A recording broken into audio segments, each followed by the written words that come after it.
Hi everybody, digital meteorologist Bobby Corser with you. Want to take a look back at some of the records that we saw this past week from our atmospheric river event.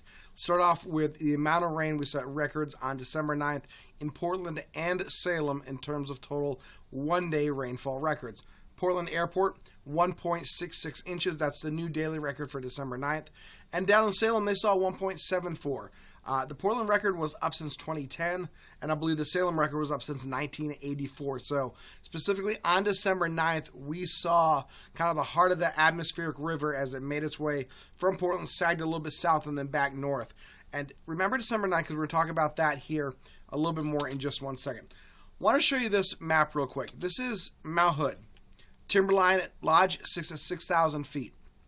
The freezing level this week has been over top of Mount Hood for a majority of the time. And the reason why is that strong atmospheric river not only brought rain and wind, but very, very warm, hot and humid temperatures from the tropics. Now, when I say hot, it's not 70 degrees, but for this time of year, it's really, really warm. We have temperatures in Portland that were, pushed near 60 degrees on Thursday and Friday.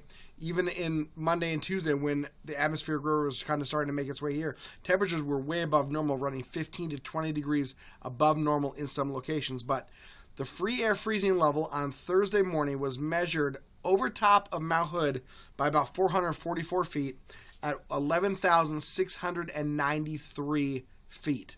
That's the free air freezing level.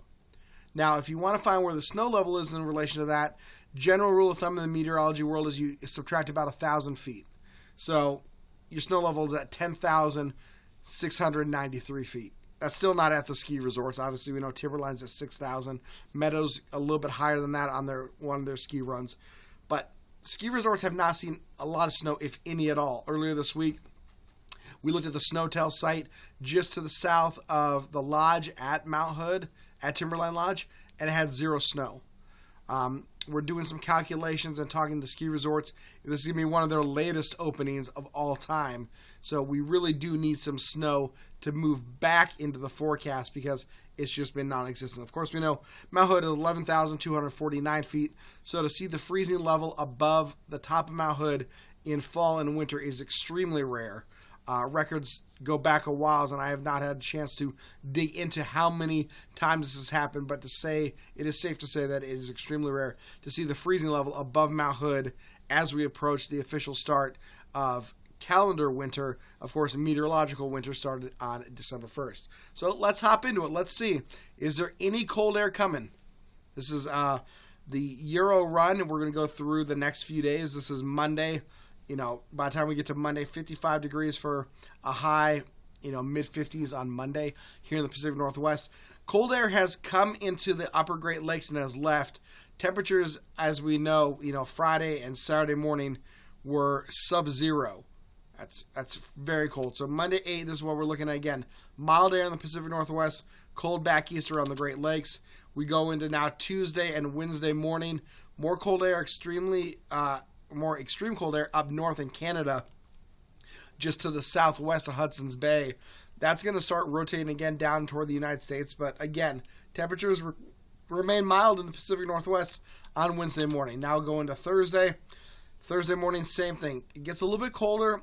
Mid-Idaho, parts of Montana are dropping into freezing, but nothing really in the Pacific Northwest. And again, the thing that we are looking for kind of this time of year is that cold air building up in the Columbia River Basin, east side of the Cascades in Washington, Oregon. We just don't see that as we go into Thursday and into Friday. Again, more cold air makes its way into the upper plains and the Midwest around Great Lakes. Minneapolis sitting there Friday, 4 a.m. our time, 6 a.m. their time at minus 12. Next week, man, that's just downright cold.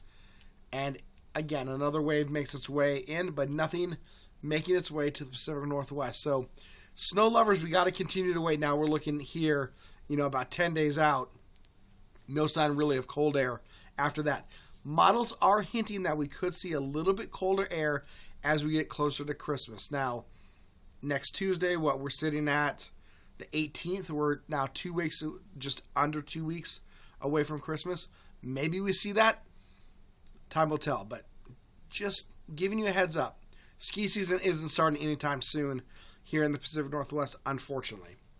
Want to make sure you guys download the Storm Tracker 2 weather app. I have it on my phone. It's one of the few weather apps I do actually trust. It's great. Take it with you. We saw it work really well this week with the flood warnings that were coming out for the rivers in the Pacific Northwest. Of course, we saw the Grays River, Wahkiakum County, the Tillamook. We saw the Wilson River in Tillamook, the Siletz River, the Pudding River here locally in Marion and Clackamas counties. If you had the Storm Tracker 2 weather app on your phone, you were notified of those warnings when they came out. It's a great tool to have. The forecast is always available on that, and the videos that we tape here at the station, either directly like this one or that we pull from online, those are in the app as well. So make sure you download the Storm Tracker 2 weather app. It is a fantastic thing. Have a great weekend, and we will talk with you all in the next few days.